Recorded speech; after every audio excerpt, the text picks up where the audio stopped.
Hi, welcome back to West Coast Geeks. I'm your host, Joaquin. How we doing, people? So today is actually I don't even know what the title for this video should be, but you'll read it when you see it. But this is part two of getting ready for the Las Vegas Open. We'll just call it an update video. So last week on a Thursday, because I didn't work on it over the weekend, because that's how I roll. I started putting together and priming and getting ready this Orcs and Goblin 2000 point. And I'm going down to Las Vegas for their open. And Eric told me this has been going on for at least 10 years, which sounds about right. Because I remember hearing about it when I was up in Seattle. I never got a chance to go. So this is going to be my first tournament. And to show you how seriously I've taken it, I just started painting these minis. Now, I am just putting a base. Like, I haven't even finished the Wyvern, and definitely not the Giant. I still got to put down all the base or primary colors on there, and paint the. Hopefully this will show. Let me get this light over here. Right here, paint the little sand, and just paint that brown. And basically, I'm trying not to get pinged too bad for not having an army, because you do have to have it painted, and they can't tell you can't play if you have a bad painted army, or if your army is painted poorly, like my bad English. So as you can see here, I've got two fanatics, a unit of 19 night goblins, even though I got two more right here. These are basically in case I don't take a netter, and if I don't have a goblin shaman, which I need to paint. So I wanted to have those two fill the slot in case I don't have any characters or a netter in that unit. I almost finished up the crew for the orc, for the rock lobber. I do have the crew right there. I'm painting the orc to match the orcs over here. And so I don't even have their weapons up yet. Thank God I didn't glue these on. So I actually primed these different. I mean, that way I can paint them on the side. And so there's it. That's like 2,000 points, people. And I'm looking forward to playing and having a good time. And when I get back, I'm going to continue painting and reading off. I want to say it's like 8th edition, give or take. I don't know. I'll find out by then. But quick tip, the materials that I was using. So Games Workshop gave I'm pretty sure they still make these. You can make your movement. Sorry, I'm a little tongue tied. I'm just tired, man. Got home from work, ate, relaxed for a second, and now I'm going to spend the rest of the night painting these. But I still have tomorrow, and believe it or not, my flight doesn't leave till like 1. So I don't even have to be at the airport, and I live in Ontario, which is like, I don't know, literally 10 or 15 minutes away from the airport. So it's not an issue of me being there like, little under 2 hours to get on the plane. So technically, when I get up at 7, I would still have at least, I don't know, 3 hours to go. So that's like my backup for Thursday. But I really want to just have this be relaxed, and just being ready to go. I'm really looking forward to this. But back to this. I know my thoughts are like all over the place because I'm thinking of everything that I need to bring and everything. So this is a movement tray, like I've been trying to get to. The problem with these movement trays is they are very hard to cut. Now, I believe these are now like $30 or $30 to $40. I would just go on eBay and buy these movement trays. But if you do get these, I would get some wire cutters. And the reason why I mentioned Michaels, because I got a lot of stuff from Michaels. So you get your wire cutters. If you're going to make your own custom, that's cool. But really, I recommend using these. Um, it's a pain in the ass to cut these out. I mean, look how jagged these are. And I still have to sand them down, which I didn't even do on half of this. I just primered them. The other thing I bought, and you don't really, this is what's cool about Michaels.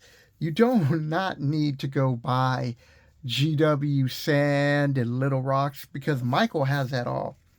And I got this for like, I don't know, like they had a sale, so I got it for like $6, $7, something like that. I'm trying to look if they still have a price tag, but so this sand's pretty cool.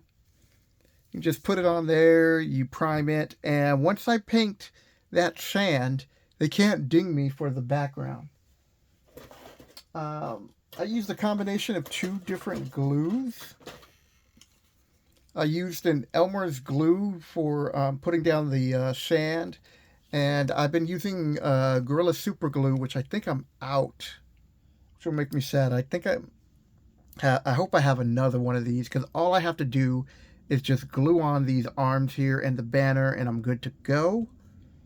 And the last thing is, no, not the last thing. So I found some air dry clay that I really need to use because it's like super hard. But what I found is that you can glue. Let me grab this one. Okay, so this is pretty good. I mean, look, I can shake this. As you can see, there's the glue marks. And, you know, I want to cover that up. So depending on what I get done tonight, maybe I can paint these movement trays. But I got some magnetic strips, and I kept the packaging so I could show you. And I figured out to put strips on the back and strips on the front to make it easier so they're not all like pushed up together. Like I said, I gotta make this quick, but I will show you what I've done. And like I said, I'm gonna really detail this when I get back to the best of my ability. And, you know, when you're first painting these figures, you're going to make, it's, you know, you're just going to make a lot of mistakes. They're not going to look how you want it to look. Yeah, this is for Eric. Woo! If he comments on the video, I know he watched it. But the last thing, well, not the last thing. I keep saying that, and then I go, oh, I got one more thing. No! No. Can't believe I did that. Wonder how that's gonna look. Alright.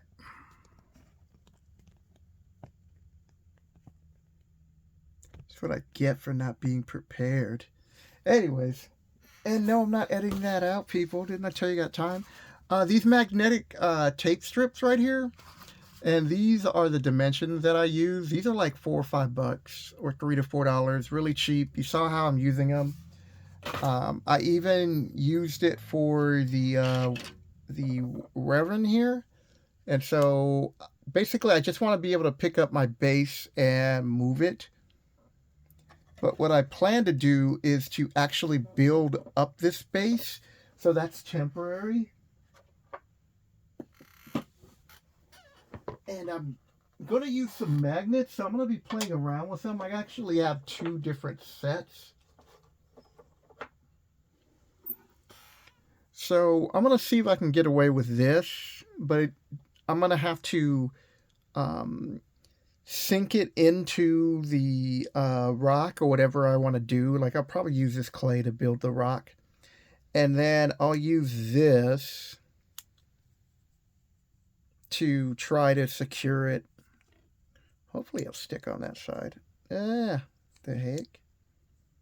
I'm definitely going to have to figure that out. But, you know, for sure, you'll know that these two will work.